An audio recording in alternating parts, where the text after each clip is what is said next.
Vous écoutez On en dit quoi ? La chaîne du handicap, mais pas que.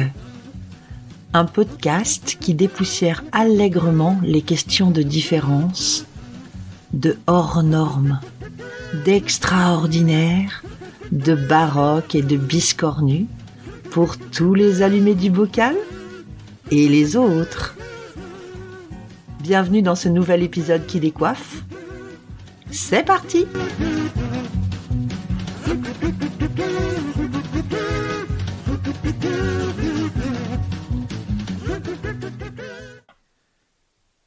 Dans mon grand sac d'Il était une fois, j'ai longtemps cherché et retourné toutes mes histoires avant de retrouver celle-ci.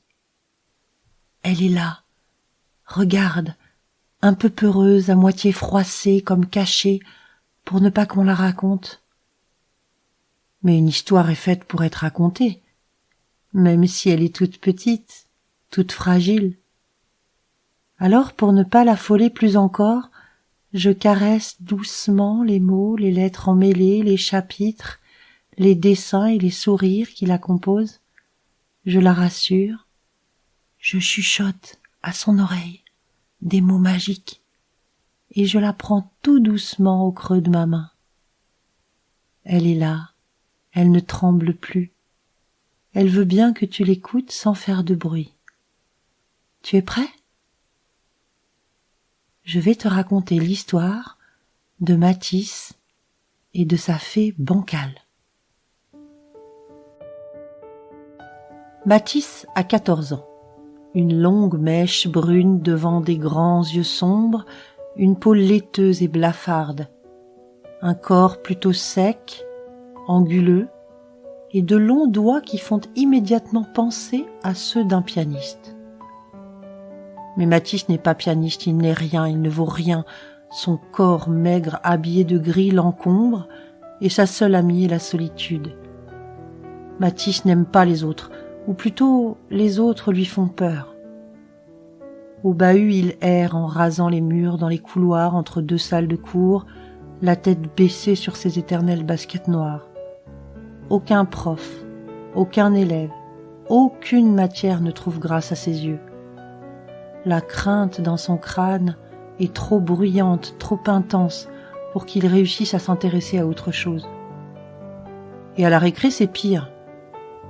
Tous ces corps qui bougent, s'échappent, se collent ou se décollent, toutes ces bouches qui piaillent, s'esclaffent, s'embrassent, fument en cachette dans des toilettes qui puent la pisse, c'est un véritable cauchemar.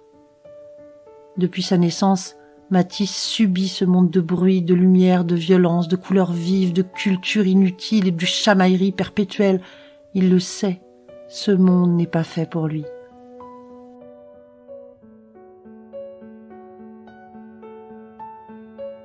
Avant, il y avait le bouclier protecteur, sa mère, son seul refuge, sa grotte. Elle est morte l'an dernier d'une longue maladie, comme ils disent dans les journaux, comme si cancer était une injure, un interdit. Et pourtant c'est bien de cette saloperie de cancer qu'elle est morte, en se battant comme une lionne. Et puis après, il y a eu le Covid, cette merde qui avait pour seul intérêt de contraindre ses semblables à cacher leur bouche derrière des masques, excitent les sourires et les dents carnassières. Tant mieux. Sans les bouches, les autres lui font moins peur. Ce soir-là, Mathis rentre chez lui par la rivière, longeant les berges comme il en a l'habitude. Par là, il ne croise jamais personne, ça lui va bien. Aujourd'hui, il fait une température polaire. Les rives sont gelées, mais malgré le froid, Mathis fait comme tous les jours, il enlève ses baskets, ses chaussettes usées jusqu'à la corde, et plonge ses pieds dans l'herbe qui craquelle et gémit sous ses pas. Curieusement, le froid qui fait frissonner sa peau depuis la pointe de ses orteils jusqu'à la racine de ses cheveux réchauffe aussi son corps à l'intérieur. Il a l'impression que tous ses organes se réveillent, intestin, foie, pancréas, rate, reins, poumons, le sang bouillonne, attise, excite les sens, comme un grand feu intérieur. La sensation d'intensité le fait même sourire un peu. La journée de torture est terminée. Il va retrouver l'appartement où sa mère a vécu et où son père et lui survivent ensemble comme deux naufragés. Ces deux-là s'aiment comme des fous, mais ne savent pas se le dire. Peut-on dire des mots d'amour à un autre homme, fût-il son père, fût-il son fils? Trop compliqué, trop épuisant, trop risqué aussi. Alors ils ne disent rien. Ils savent, c'est tout. Ce soir, ils mangeront un bon dîner bien chaud. Son père adore cuisiner. Puis Mathis s'engouffrera dans son antre, une chambre douce et moelleuse, pendant que son père se remettra au travail inlassablement comme pour oublier son chagrin. Ensuite, Mathis sortira son jeu d'échecs électronique, sa seule passion, et se lancera le défi de le battre enfin. Il s'y acharne depuis des mois sans succès mais ne lâche rien. C'est la seule échappatoire pour ne pas penser au passé ni au lendemain, effrayant. En quelques minutes, sur le bord de la rivière, les pieds de Mathis changent de couleur. Les orteils sont bleutés et le reste rouge écarlate jusqu'à la cheville. Le crépitement doux de la plante de ses pieds sur l'herbe glacée résonne comme une musique douce et apaisante. Mathis se concentre sur ce bruit, sur ses pas, sur l'image de la soirée qui arrive, sur la figure de son père, barré d'une épaisse moustache qui l'attend à la maison. Mathis se sent comme libéré de sa peur de la journée quand soudain, à quelques mètres de lui, un faible bruit se fait entendre. Derrière l'arbre, une forme blanche, vaporeuse, apparaît. Si Mathis a peur des hommes, il ne craint pas le merveilleux ni l'au-delà. Imaginer qu'un fantôme l'observe, peut-être même celui de sa mère, ne fait que le remplir de ravissement. Il observe donc en stoppant net son avancée. La chose, plutôt ronde et emballée dans un châle clair, bouge un peu et s'éloigne sans hâte, en claudiquant. « Merde alors! Mais c'est une fille en fait, qu'est-ce qu'elle fout là? Dans son sanctuaire? Qu'est-ce qu'elle vient de l'emmerder dans le seul lieu qui lui permet d'évacuer toute sa haine et sa peur du monde? Quelle conne! Elle a gâché toute sa soirée! » Mathis rentre, claque la porte, engouffre son dîner sans aucune joie face au visage inquiet d'un père mutique et file dans sa chambre. Impossible de se mettre aux échecs.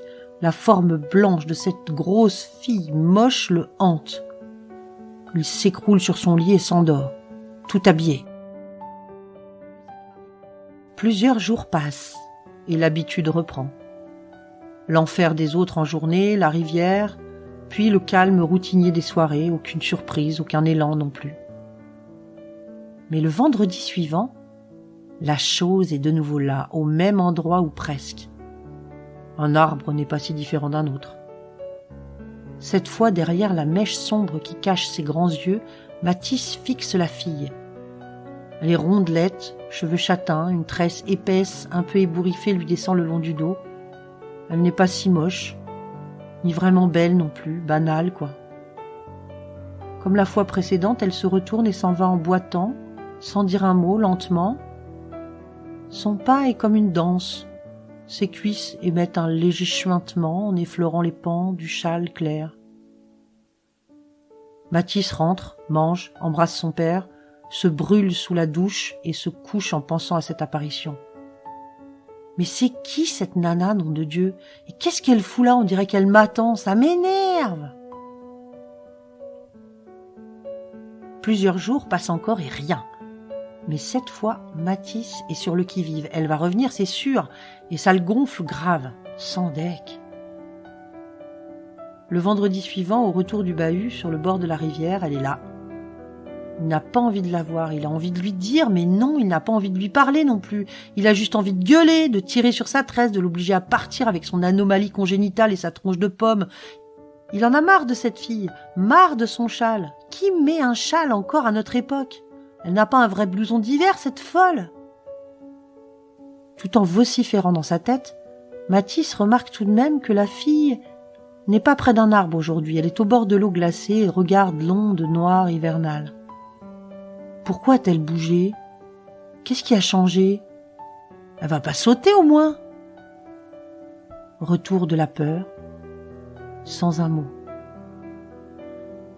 Mathis file sans se retourner et retourne à sa vie jusqu'au vendredi suivant. Tous les jours, il lit la presse locale.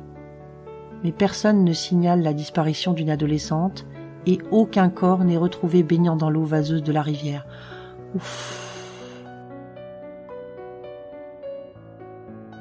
À la fin des cours, le vendredi, Mathis file plus vite encore que les autres jours. Elle est là, au bord de l'eau, mais cette fois, elle le regarde, lui et ses yeux cachés derrière sa longue mèche sombre. « Monsieur ?» Le mot claque, incongru. Personne ne l'appelle jamais monsieur. « Monsieur ?» Il ne peut se dérober et répond d'un ton froid. « Ouais. » « Je peux vous demander de soulever votre mèche? Vous me faites peur. J'ai l'impression que vos yeux ne sont que 2 trous sans vie, c'est terrifiant. » Mathis obéit à cette étrangère sans un mot. « Je viens souvent ici, pour échapper au monde. Comme vous peut-être. Nous pourrions peut-être parler un peu? » « Parler? Il faut parler? Panique à bord. » Et pourtant les mots sortent de sa bouche sans qu'il le veuille, rauque. « Ta tresse, c'est comme un serpent, j'aime pas trop les serpents, j'ai peur des serpents et... » « Et de quoi? » ?»« Et des humains. » Cet aveu, sorti de ses lèvres, lui donne le sentiment d'être crétin, mais la fille répond d'une voix très douce. « Vous aussi? Vous savez, moi aussi j'ai peur des filles et des garçons de mon âge. Je suis différente, je n'aime ni le bruit, ni la danse, ni le collège, et mon pied beau est un vrai problème. »« T'as de beaux pieds, tant mieux pour toi. Il est où le problème ?» La fille se met à rire. « Un pied beau s'écrit beau B-O-T, pas beau B-E-A-U.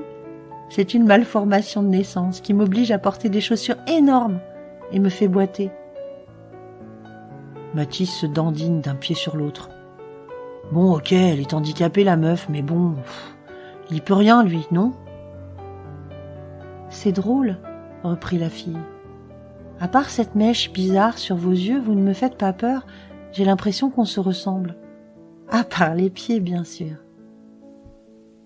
Ouais, répond Mathis, sans conviction aucune.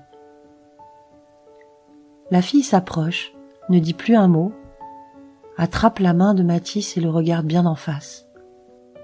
D'un coup, l'embrasement est immédiat, bien plus fort que la sensation qu'il vit chaque jour en marchant pieds nus dans l'herbe glacée.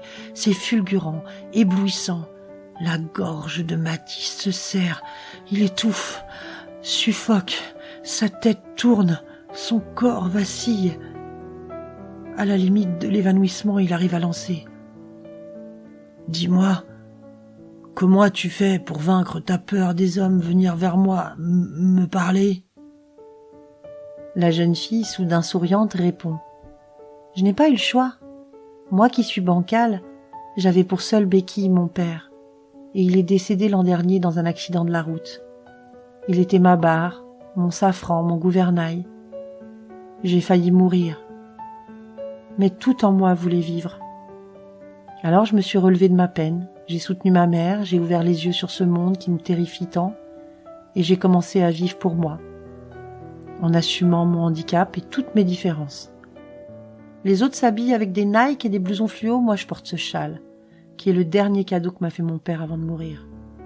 Il est ma force et mon cap, il me réchauffe et me donne du courage. » Mathis serre la main de la fille. « Et tu sais jouer aux échecs ?»« Oui, j'adore. J'y joue depuis que je suis toute petite. C'est mon père qui m'a appris. Il disait que j'étais une vraie championne.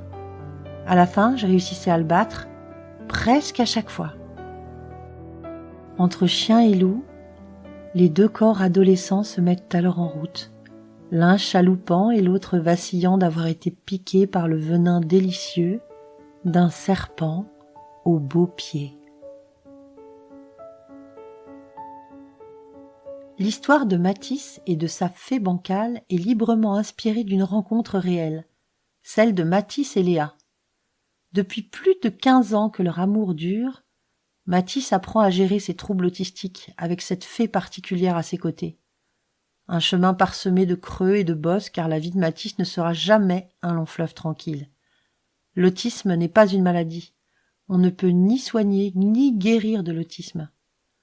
Matisse fait partie de ces autistes intégrés dont on parle peu. Il lutte chaque jour pour apprendre les codes sociaux tout en continuant à se protéger des autres. Un sacré défi. Aujourd'hui, il a créé son entreprise horticole et s'est spécialisé dans la culture et la vente de plantes carnivores, un marché niche qui fonctionne assez bien et lui permet de faire ce qu'il aime, rester en contact avec la nature. Léa, sa fée bancale, travaille en semaine dans une entreprise de comptabilité et gestion et accompagne Matisse sur les marchés le week-end. Sa présence rassurante permet à Matisse de supporter plus facilement l'épreuve de la foule et du monde. Et jouer aux échecs est toujours une de leurs passions communes.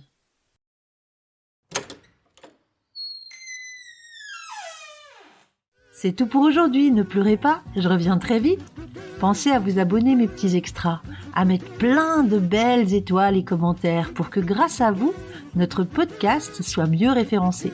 Je vous donne rendez-vous dans tout juste 15 jours pour un nouvel épisode d'On en dit quoi, la chaîne du handicap, mais pas que. Alors de quoi va-t-on parler ? Culture ? Coup de gueule ? Témoignage ? Science ? Surprise!